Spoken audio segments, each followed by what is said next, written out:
Right, I'm just going to put this to bed right now, right? This is a non-argument.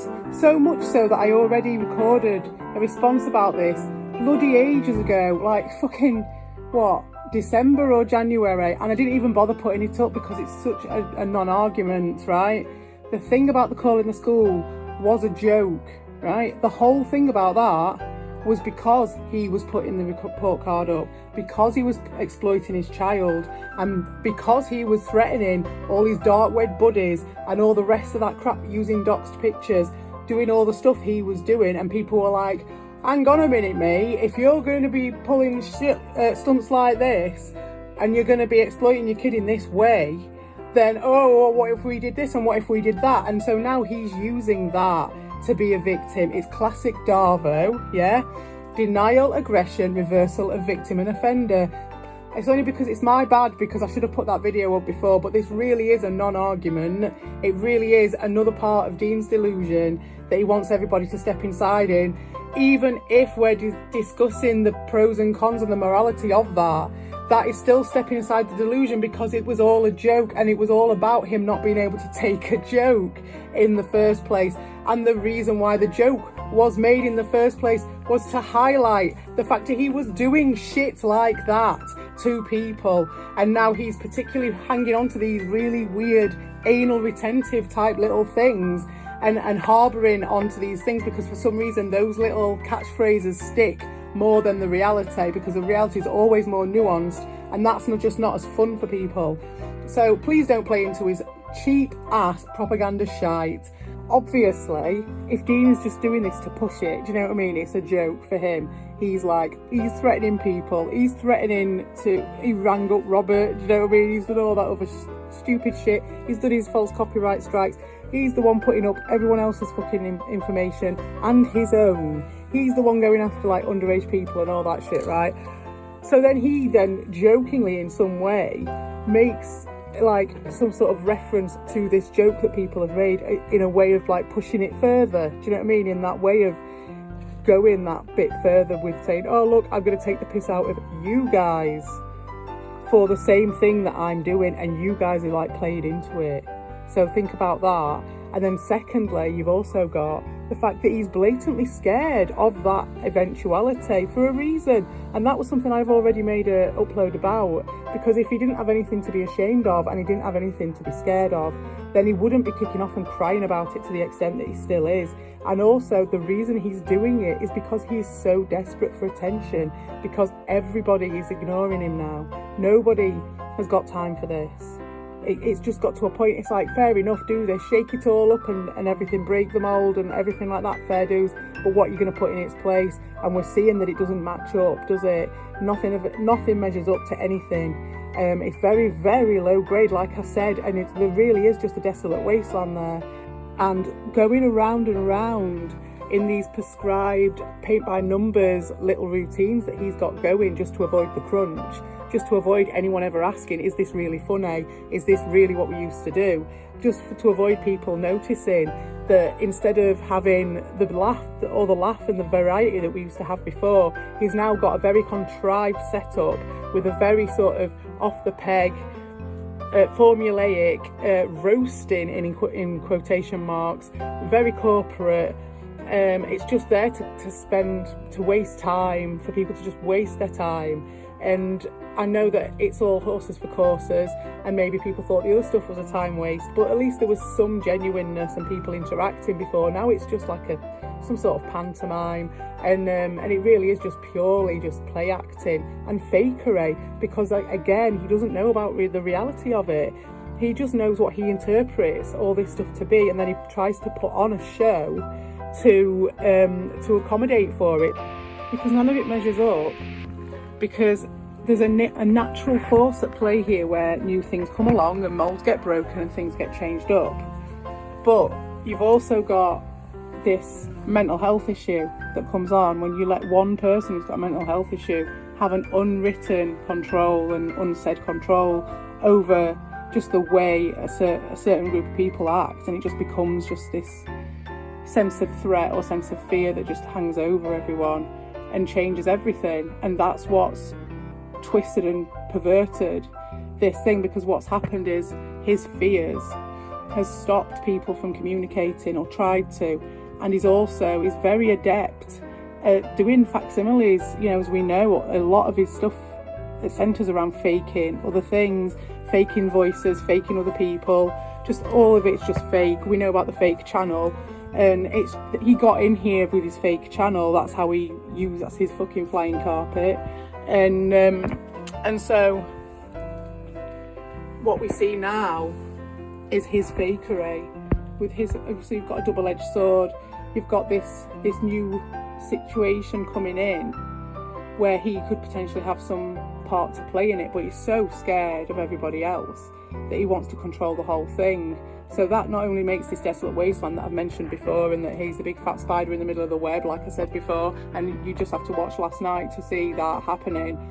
So it just prevents all other types of creation happening, and all of the communication. It massively colours everything, and he has to be in control, or the centre of everything. So, you know, what I was saying before about playing into it with this, it's just another one of his massive control things, and just like trying to justify yourself from the point of view of some fake claim that he's made, just because you can get wrapped up in the drama of it because it's fun.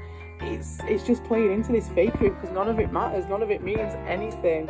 It's the same as what he's doing with these fake accounts of us, to pepper their stream with a bit of an interest by bringing fake versions of us, because they've killed us off, tried to kill us off, because they don't want us around. They don't think, you know, we're worth anything, but yet they need us, so they make fake accounts and they do it as a massive show. This is where it's got to. It's just a plastic version, and these guys are happy with that low level of it. And you see, that is where I suppose my sticking point is, because that is a microcosm, as was the Amico, of what's happening in the wider world, what's happening to art, what's happening to everything, what's happening to people's standards, and how that was just a microcosm just there right in front of my face of how group mentalities and mass psychosis is used to just change people's standards completely, and change what people will have as their level of variety in their life as a result, and be happy about it, supposedly, through fear in this case. But it's just interesting, like with the Amico, it was like very interesting with the cult stuff and all that sort of thing, and the Hater Dungeon and all that. And with this, it's been really similar again, as to juxtaposition that on top. And the whole thing with the Amico for me was that microcosm, so it's just another extension of that for me, but just on a more personal level. And then, you know, on top of it, the irony being that it was the anti-e-begging community, and all these people having flipped and flopped, and all the differences of everyone, and people's actual metal coming to light when the crunch actually got hit, and what they did, and what they can look at themselves in the eye in the mirror and say what are their real morals, what are their real ethics. I don't think many of them actually had any in the end. I think they were just hanging around there for a laugh, and that's fair enough. It's an interesting learning experience. It's just ironic, you know, and obviously with Dee, he came into that as a chameleon. You know, I don't know whether he came into it with an intention to destabilise it, because, you know, him being an e-beggar at the time, or friends with certain e-beggars who might have wanted to destabilise it, and if so, I don't blame him, you know, so that because of attacks that have been wielded towards him. So I wouldn't be surprised. But needless to say that he did come in as a chameleon, and as such, the interpretation of what this was is what we're getting now. It's like some Doctor Who version. So like this synth comes down, and all they can just see this like really shallow version of it, and so when they kill whatever it is and then replicate it later on for everybody, it's just this shit version. And that's what we've got here. It's just like someone who's never actually really been involved enough, not just be exhibiting their own narc stuff to such a degree, just completely self-indulgently, all through his life, and called it trolling. And now he's got, it's like all the gear and no idea, and now he's looking at this community and then he's trying to kill it off, and then he's giving us his interpretation of what that was, which, as we can see, is quite personal, very short-sighted, has a very low glass ceiling, centres around just literally tying off and killing off any other type of thing that comes near it, and just very low grade insults, like no chance of any tennis or any toing and throwing, just pure old ladies crying, and that's what we're getting back. And also the incel side of it, for years there was a culture, do you know what I mean? There was very cultured people in this community, and it was a great variety of people, and in unexpected places, and all different types of people rubbing shoulders with each other. And now, obviously with Dean, he only wanted to court a certain type of audience as his starter off audience, because it's the only way you could do it. So we've had that sort of decimation.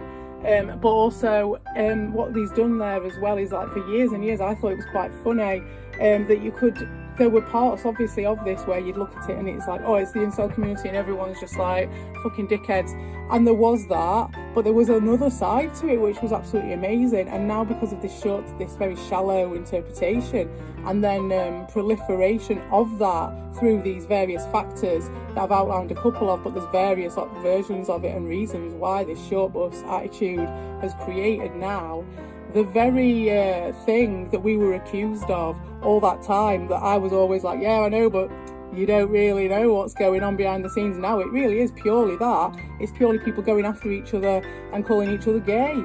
And before it was that as well, but it was set against something else. And the popping off of that was so brilliant to me. It was proper humanity. You saw the humanity in the line between the two, you know. But the line is gone, because we've just got that pure, shallow bullshit.